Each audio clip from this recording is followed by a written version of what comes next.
삼손이 진심을 드러내어 그에게 이르되 내 머리 위에는 삭도를 대지 아니하였나니 이는 내가 모태에서부터 하나님의 나실인이 되었음이라. 만일 내 머리가 밀리면 내 힘이 내게서 떠나고 나는 약해져서 다른 사람과 같으리라 하니라. 아멘. 오늘 사사기 16장 4절에서 17절까지의 말씀, 내 마음을 지키라 라는 제목으로 말씀의 은혜를 함께 나누고자 합니다. 요즘 저는 그 러닝 자세를 교정하기 위해서 관련 정보에 관심을 갖게 되었어요. 그러다 보니 그 유튜브 알고리즘이 관련 영상을 계속 노출시키더라고요. 알고리즘은 마치 개미지옥처럼 한번 빠지면 정말 헤어나오지 못하는 중독성이 있잖아요. 처음에는 필요해서 봤는데 나중에는 관심 없던 것까지 계속 그렇게 노출이 되다 보니까 어느새 관심 없던 것에까지 관심을 갖게 되는 그런 습관이 생기더라고요. 그래서 인공지능이 좀 섬뜩하게 느껴질 때가 있습니다. 내가 무엇을 좋아하는지, 무엇을 반복해서 관심을 갖고 클릭하는지 다 기억하기 때문이에요. AI 사용 설명서라고 할 수 있는 이 듀얼 브레인이라는 책에서는 이 인공지능이 은근히 거짓말을 많이 하고 허위 정보를 전달한다고 해요. 사용자가 정보를 무작위로 습득하는 것이 아니라 현명하게 필터링해야 하는 이유가 여기에 있습니다. 인공지능이 만들어진 배경 자체가 사용자에게 유익을 끼치기보다는 사용자의 만족을, 사용자가 더 많이 클릭할 수 있는 그런 감각을 자극하기 위해서 이기 때문이죠. 그래서 사용자의 취향과 기호에 맞을 것 같은 정보를 계속 공급하는 거예요. 그것이 이 AI는 그 윤리적인 어떤 기준이 없기 때문에 그 사용자가 윤리적인 사람이라면 잘못된 정보를 필터링 하겠지만 그가 정말 반사회적인 비윤리적인 사람이라면 계속 그렇게 악한 정보를 심취해서 그것을 실제로 실행하는 일들이 총기 사건도 그렇고 묻지마 폭력 사건도 그렇고 이렇게 발생하고 있잖아요. 우리는 반복적으로 바라보는 것에 영향을 받을 수밖에 없는 존재이기 때문이죠. 사실 이것은 영적인 원리이기도 해요. 주님은 마태복음 12장 34절 이하에서 그 주님의 메시아 기적을 귀신의 장난이라고 비난하는 이 바리새인들에게 마음에 가득한 것을 입으로 말한다고 그렇게 책망하셨어요. 여기서 말씀한 그 마음의 헬라 원어는 카르디아인데요. 그 인간의 어떤 중심, 인간이 인간되게 하는 그런 어떤 정체성을 의미해요. 단순한 감정 정도가 아니라 생각과 의지와 욕망과 이 방향성까지 포함한 그런 어떤 전인성을 의미하죠. 구약에서 마음이라고 말씀하는 이 히브리어 레부가 이 카르디아와 같은 의미예요. 신명기 6장에서 마음을 다해 하나님을 사랑하라고 할 때 그 마음을 말하죠. 또 오늘 본문 17절에서 이 삼손이 진심을 이제 그 들릴라에게 보여준다고 했을 때 그 진심이라고 해석된 단어가 바로 이 레부라는 그 마음이에요. 그런데 그 위에 17절 위에 그 16절에서 보면 마음이 번민했다고 하는데 그 마음은 좀 다른 마음이에요. 들릴라가 삼손의 비밀을 자꾸 캐물으니까 삼손이 너무나 괴로워서 그 마음이 번뇌하여 죽을 지경이라고 하잖아요. 여기서의 마음은 그 레부, 인간의 전인성을 포함한 그 레부가 아니라 히브리어 네펫이라는 단어인데요. 이 네펫이라는 단어 들어보신 기억 있지 않나요? 생명 있는 살아 숨쉬는 존재를 이 네펫이라고 하는데요. 그 신명기에서 마음은 내부고 뜻을 다해라고 했을 때 그 뜻이 또 이 네펫이라는 단어였는데, 이 단어는 창세기에서 하나님이 사람을 만드시고 생기를 코에 불어넣으시니 그것이 생명이 되었다라고 할 때 그 생명이 바로 네펫입니다. 그러니까 이 네펫이는 사람만이 아니라 살아 숨쉬는 모든 것, 살아서 돌아다니는 모든 그런 동물들도 네펫인 거죠. 정리하면 네펫이는 어떻게 보면 일반 은총적으로 하나님을 모르는 이 세상과 관련된 단어, 그 다음에 레브는 그 하나님의 사람으로서 하나님을 우리 중심에 모시고 살아가는 어떤 신자를 의미한다고 그렇게 뭐 유추할 수도 있지 않을까요? 정리하면 히브리어 레브와 헬라어 카르디아는 인간 존재의 전인적 중심으로서의 마음을 뜻하고, 이 네페시는 그냥 살아 숨쉬는 것, 생명 자체를 말해요. 즉 성경은 우리의 마음을 단순한 감정 기관으로 보지 않아요. 마음은 인간을 인간답게 하는, 인간 존재의 정체성과 방향성을 결정하는 센트럴 타워라고 할 수 있는 것이죠. 그래서 우리의 마음은 우리의 삶의 방향을 결정하고 지배합니다. 잠언 기자는 그의 잠언서 4장 23절에서 모든 지킬 만한 것 중에 내 마음을 지키라. 생명의 근원이 이에서 남이라고 말씀하죠. 마음이 무너지면 인생이 무너지고, 마음이 오염되면 삶이 오염되고, 또 마음이 하나님을 떠나면 삶 전체의 방향이 전환되기 때문이에요. 이 시간 말씀을 통해 지금 내 마음에 무엇이 들어와 있는지, 또 무엇으로 가득 차 있는지, 하나님 아닌 무엇이 또 누군가가 보물인지 한번 점검할 수 있는 시간 되기를 바랍니다. 너무나 존귀한 사명과 은사를 받은 이 삼손의 무너진 인생을 통해서 하나님의 사람이 마음을 지키지 못한 결과가 얼마나 큰 손해이고 또 처참한 그런 결과를 낳는지를 보면서 회개와 구원의 감격으로 나오는 저와 여러분 되기를 축복합니다. 저는 사사 삼손의 이 이야기를 읽을 때마다 매번 정말 의아해하면서도 또 놀라곤 해요. 그것이 바로 오늘 본문의 들릴라와의 그 밀당 사건이거든요. 이 들릴라, 히브리어 들릴라는 밤이라는 뜻인데요. 성경은 밤이나 어둠을 빛이고 낮이신 하나님과 대조적으로 비유하곤 하죠. 이런 밤의 여인, 이 판무파탈 들릴라가 대놓고 삼손의 힘의 비밀을 캐묻는 상황이잖아요.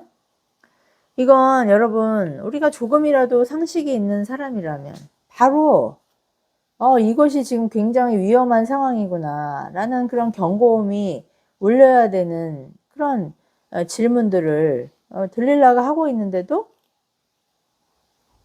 정말 나를 이렇게 위험에 처하게, 어쩌면 나를 죽음으로까지 내모는 사람하고는 손절각을 하는 상황임에도 불구하고 삼손은 매번 비록 거짓말이었지만 그 질문에 답을 하면서도 들릴라와의 관계를 끊어내지 못하고 있어요. 왜일까요? 이미 마음의 중심에 이 하나님이 아닌 들릴라가 있었기 때문이에요. 사실 뭐 피상적으로는 들릴라지만 들릴라를 통해 자신의 그 욕망을 충족하고자 하는 자기사랑, 이기심, 그 우상이 중심을 차지하고 있었기 때문인 거죠. 이렇게 우리의 마음이 하나님 아닌 것에 매이는 것은 그 중독의 패턴과 동일한데요. 잘 아시다시피 중독은요, 언제나 이성과 상식을 무너뜨리고 그 결과적으로 도미노처럼 우리의 삶을, 관계를 파괴하죠.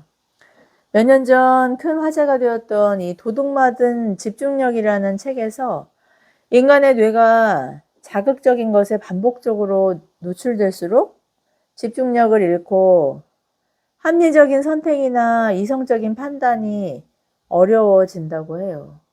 그러면 어떻게 되냐면 자동적으로 이 뇌가 생각하기를 멈추고 그냥 강한 자극을 주는, 나에게 일시적인 어떤 쾌락이나 즐거움을 주는 그런 보상, 회로를 추구한다는 그런 글을 읽었습니다.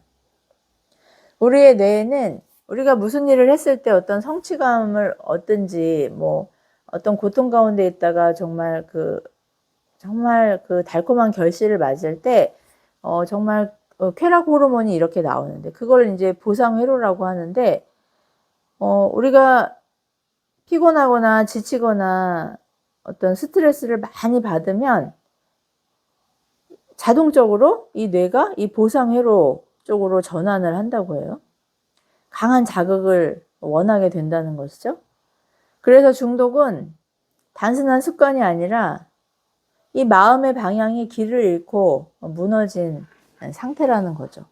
삼손이 바로 그런 상태였어요. 어떻게 보면 삼손은 뭐 이제 삼손의 그 수태고집부터 한번 읽어보시면 아시겠지만 성중독자라고 할 수 있는 사람이었거든요. 그는 태어나기 전부터 하나님께 바쳐진 나실인이었어요. 나실인은 구약 이스라엘에서 하나님을 섬기는 그 구별된 사람을 의미하거든요. 그의 삶 전체가 하나님께 속했다는 것이죠. 그런데 그는 평생 단 한 번도 하나님을 위해 또 이스라엘의 구원자인 사사로서 그 사명을 위해 살지 않았어요. 오직 자기 욕망과 필요를 따라서만 살았던 사람이에요. 나실인에게는 금지 조항이 있었습니다.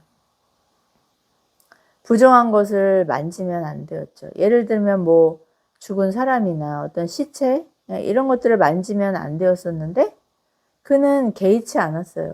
뭐 사자를 찢어 죽이고 죽은 사자의 몸 안에 있던 그 꿀을 그냥 뭐 개의치 않고 먹어버리잖아요.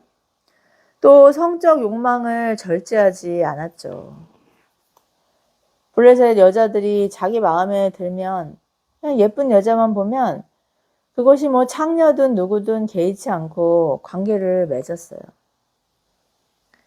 자신에게 주신 정말 이방인들을 물리치라고 주신 그 괴력, 그 은사를 하나님과 이스라엘이 아닌 오직 자신을 위해서만 탕진했죠. 사사기 14장에서 이런 글을 보고 그의 부모가 이스라엘의 여자가 없어서 네가 블레셋까지 가서 그렇게 여자들을 탐하냐고 이렇게 책망하는 장면이 나오는데요. 그러나 그는 부모를 공경하라는 그런 말씀은 개나 주라는 식으로 무시해요. 하나님을 경외하지 않는데 부모 공경이 무슨 뜻인지 알 리가 없을 테니까 말이죠. 형제 우애나 이웃 사랑은 당연히 불가능하죠. 그에게 있어 모든 사람이 다 착취와 이용의 대상일 뿐이지 자신을 희생하거나 내어주는 사랑의 관계하고는 전혀 상관이 없었던 거예요. 하나님의 사람이 마음을 하나님의 말씀이라는 파수꾼으로 지키지 않으면 누구의 말도 듣지 않습니다. 들리지 않아요. 이런 악순환 가운데 양심은 더욱더 무뎌지게 되죠. 죄도 처음 뭐 짓는 게 어렵지. 한번 시작하면은 그때부터는 뭐 이제 점점 더 심각해지잖아요. 자기 욕망이 원하는 방향으로 그렇게 자신의 죄를 합리화하기 일쑤예요. 사사기의 주제가 무엇입니까? 물론 이제 그 사사기 이후에 나오는 그 왕을 세우는 그런 어떤 그 이유를 합리화하기 위해서 왕이 없으므로 자기 소견에 옳은 대로라고 그렇게 말했지만, 왕을 세우는 그 정당성을 이제 변호하기 위해서 그렇게 말을 하긴 했지만, 사실 궁극적인 우리의 왕은 바로 하나님이시잖아요. 그러니까 우리 마음에 하나님이 없으면 정말 우리 멋대로, 내가 생각하는 대로, 느끼는 대로 그렇게 행동할 수밖에 없다는 것이죠. 바로 그렇게 하나님이 없는 사람들의 자기 소견에 옳은 대로 행하는 그 삶이 삼손의 삶이자 또 인류의 그 역사의 축소판이라고 할 수 있어요. 삼손은 누구나 부러워할 은사를 받은 사람이에요. 맨손으로 사자를 찢습니다. 수백 명의 블레셋 사람들을 무찌르죠. 그러나 문제는 그 능력을 누구를 위해 사용했는가예요. 그는 그 귀한 자원을 하나님을 위해 사용하지 않았어요. 자신의 자존심을 지키기 위해, 또 이기심을 위해, 쾌락을 위해서만 사용했죠. 그럼에도 불구하고 하나님은 20년이나 그를 사사로, 그렇게 이스라엘의 구원자로 참아주셨죠.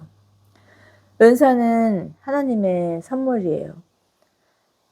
재능이라고 하는 이 달란트는 하나님을 모르는 사람들에게도 거저 베푸신 일반적인 그런 선물이라고 할 수 있다면, 은사는 교회를 위해서, 하나님 나라를 위해 그렇게 경영하라고 주신 정말 특별한, 정말 고귀한 선물이죠. 구약 이스라엘은 신정 국가였어요.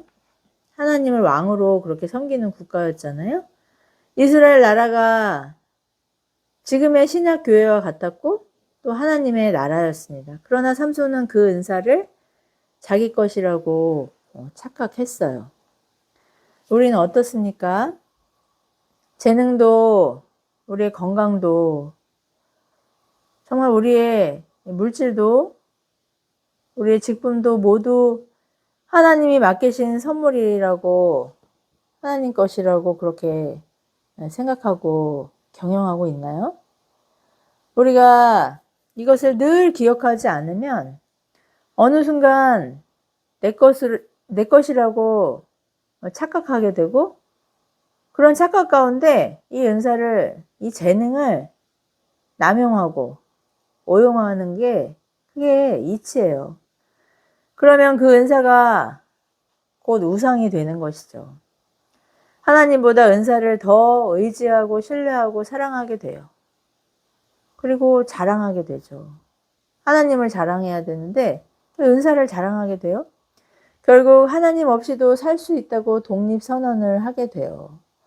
오늘 삼손이 그 머리털이 깎여서 정말 비참하게 블레셋 사람들에게 끌려가는 그 상황도, 머리털에 무슨 힘이 있어서 머리털을 깎으니까 그렇게 힘을 잃은 것이 아니라, 그 진심을, 그 중심에 하나님이 있어야 되는 그 마음을 결국 단돌이 하지 못했기 때문에 하나님께서 그를 떠나시게 되니까 그렇게 힘을 잃어버렸던 거예요. 마음의 주인이 하나님이 아니라 내가 되면 결국 이런 일이 우리 삶 속에서 벌어지게 되는 것이죠. 주님은 마태복음 6장 21절에서 내 보물이 있는 곳에 내 마음도 있다고 말씀하셔요. 사람은 누구나 자신이 사랑하는 곳으로 가고 또 가장 소중하게 여기는 것을 향해 마음이 가게 돼 있어요. 돈이 보물로 보이면 돈을 소유하기 위해 법을 어기고 다른 사람의 것을 빼앗는 것도 어렵지 않게 돼요. 사람이 보물이면 그 사람을 내 곁에 두기 위해서 자기가 원하는 사람 외에 다른 사람은 하찮게 여기게 돼요. 인기가 보물이면 평판과 자존심에 목숨을 걸죠. 이스라엘의 사울 왕이 그렇게 자존심에 목숨을 걸다가 비참하게 생을 마감하지 않았나요? 그러나 하나님이 보물이면, 하나님의 말씀에 자원해서 순종하게 됩니다. 처음에는 어렵지만 작은 것부터 그렇게 순종하다 보면은 순종이 기쁨이 되는 때가 와요. 왜냐하면 선한 열매가 결실하는 것을 내가 삶 속에서 경험하기 때문이에요. 저도 여러분도 정말 실수투성이고 넘어지고 또 엎드러지지만 그럼에도 불구하고 새 힘 주시고 또 합력하여 선을 이루시는 그 하나님의 도우심 안에서 이 과정을 그렇게 이 여정을 우리가 나아가고 있는 것이죠. 삼손과 들릴라의 관계를 보세요. 겉으로는 죽음도 두렵지 않은 그런 열정적인 사랑 같아 보이지만 사실 둘의 관계는 거래였어요. 삼손은 들릴라를 통해 성적인 쾌락을 원했고 들릴라는 삼손을 통해 돈과 명예를 얻으려고 했죠. 이것은 사랑이 아니에요. 그러나 세상은 이렇게 서로를 소비하고 이용하는 거래를 사랑이라고 그렇게 포장하고 변호합니다. 20세기에 활동했던 영문학자이자 탁월한 기독교 번증가였던 C.S. 루이스는 그의 책인 그 천국과 지옥의 이혼에서 우리가 하나님을 사랑할 때만 동료 피조물을 올바르게 사랑할 수 있다고 말했어요. 우리의 배우자도, 우리의 자녀도, 우리의 부모도, 또 우리가 정말 애착하는 친구나 그 연인도 하나님을 사랑하는 그 질서 안에서만 바르게 사랑할 수 있다는 말이죠. 왜일까요? 하나님의 사랑을 알고 그 은혜 안에 머물 때만이 상대를 소유물이 아니라 하나님의 형상을 지닌 존귀한 인격체로 그렇게 대할 수 있기 때문이에요. 우리의 진정한 구원자이신 정말 진정한 사사가 되시는 예수 그리스도께서 이런 사랑을 십자가에서 보여주셨죠. 당신을 배신하고 버리고 도망간 제자들과 또 하나님께서 창세전에 선택하신 그 죄인들을 위해 당신의 영광과 생명과 존귀와 부요함을 물과 피를 쏟기까지 다 내어주셨어요. 복수하지 않으셨죠.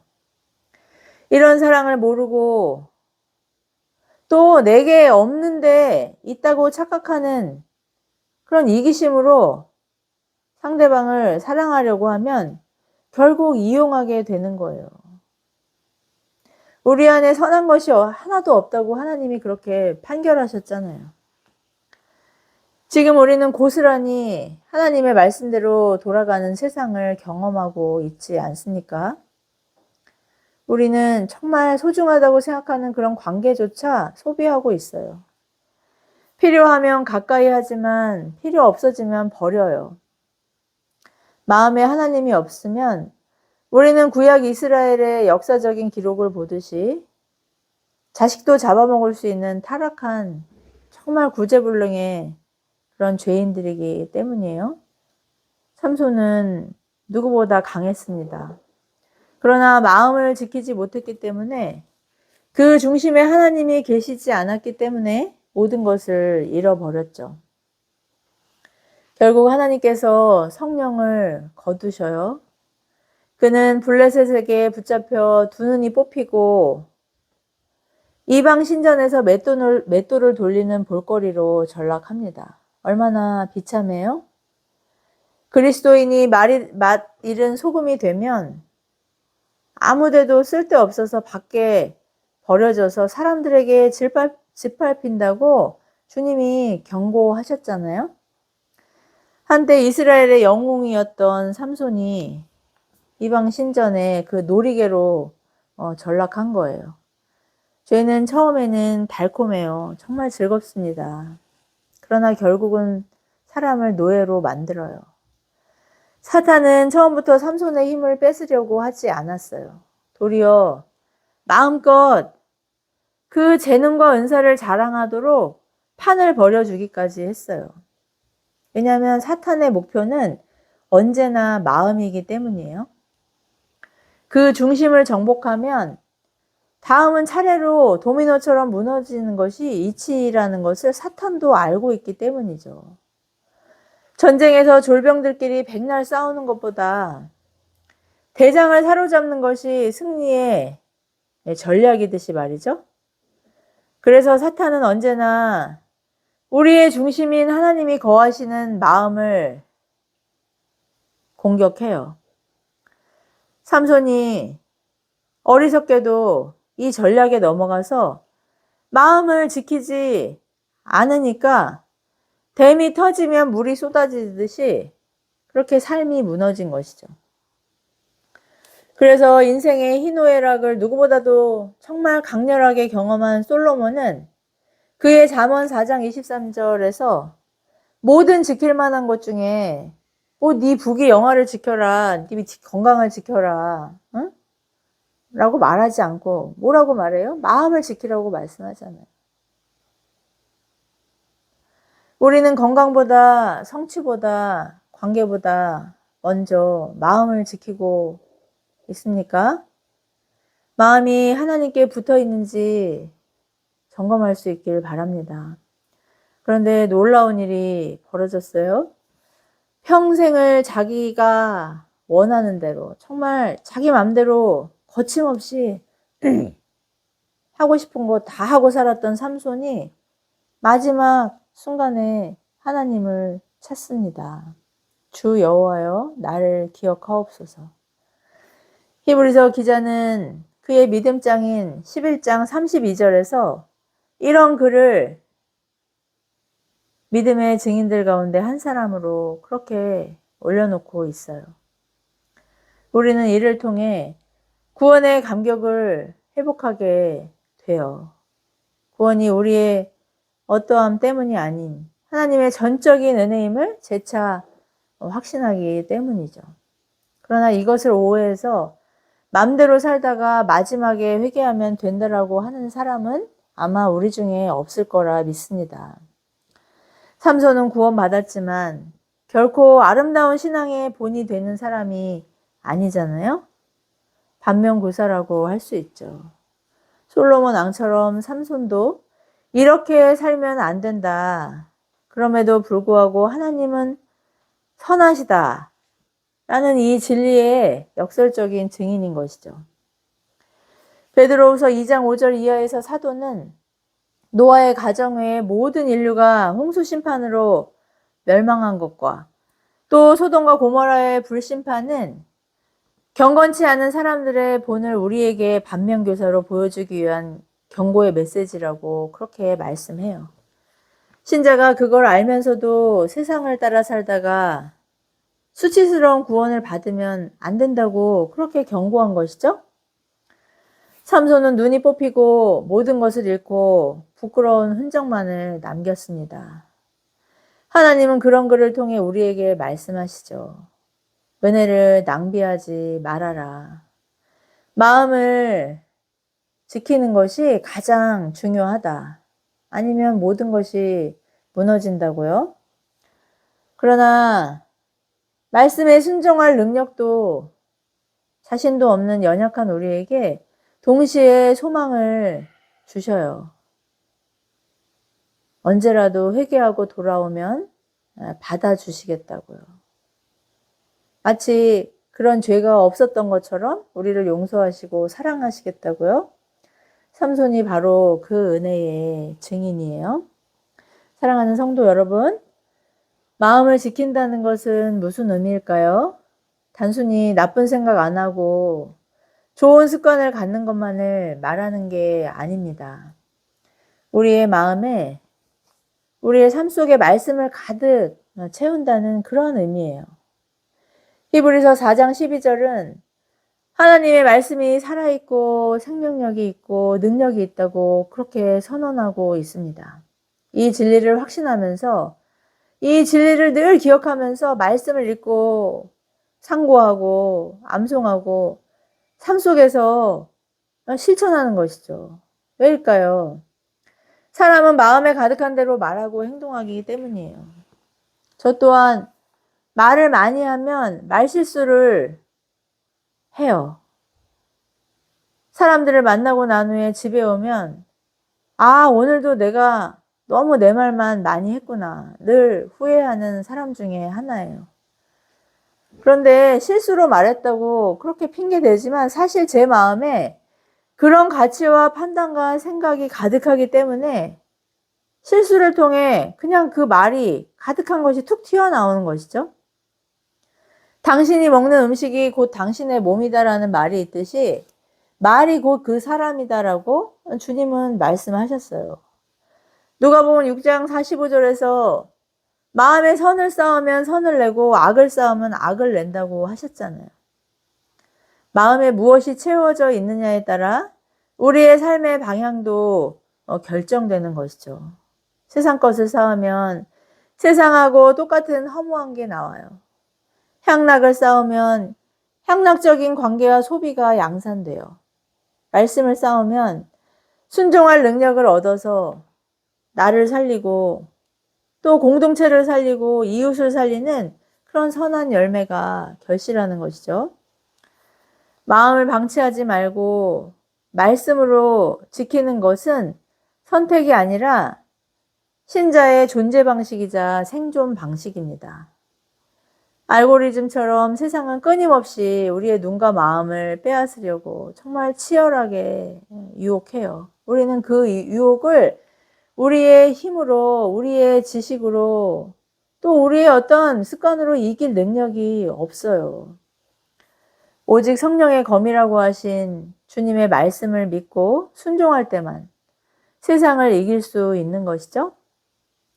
이것을 친히 주님이 십자가에서 사탄과의 대적에서 승리하심으로 보여주셨어요. 이런 이유로 신자는 더욱 치열하게 예민하게 말씀을 가까이 해야 하는 것이죠. 사람은 떡으로만 사는 것이 아니라 하나님의 말씀으로 산다고 말씀하셨잖아요.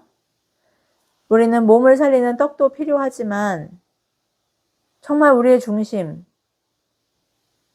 사람이 사람 되게 하는 그 영혼을 살리는 말씀을 먹어야 하나님이 우리를 지으신 목적에 합당한 삶을 살 수 있는 사람들임을 항상 기억할 수 있길 바랍니다.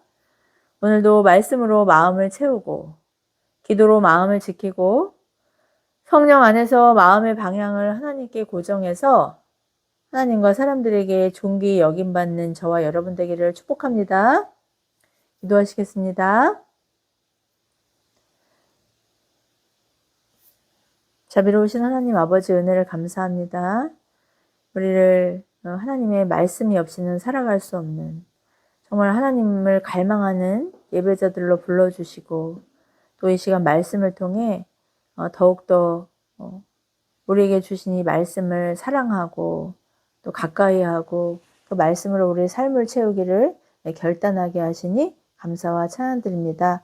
한 주간도 듣고 잊어버리는 자가 아니라 순종함을 통해서 선한 결실을 맺고 이것으로 자신과 또 형제와 자매 또 이웃을 살리는 신실한 그리스도의 증인과 제자로 승리하는 저희 모두가 될 수 있도록 은혜를 더하여 주시옵소서. 모든 말씀 우리의 대장 되시는 예수 그리스도의 이름으로 간절히 기도드리옵나이다.